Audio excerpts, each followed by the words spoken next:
Opening up of the Arris CM2000 Gimbal.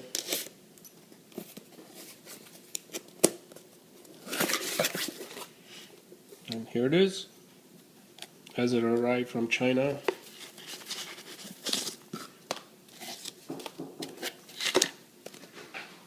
As expected, it arrived with a DVD, and the serial number on the DVD matches the gimbal, so I can't wait to plug it in and check it out.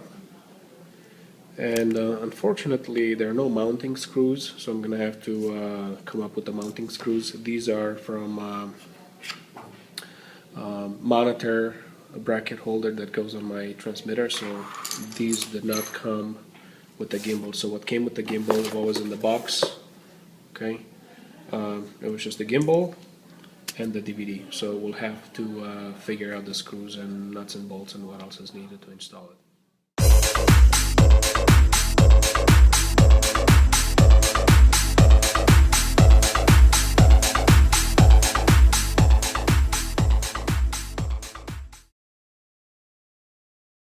Yeah.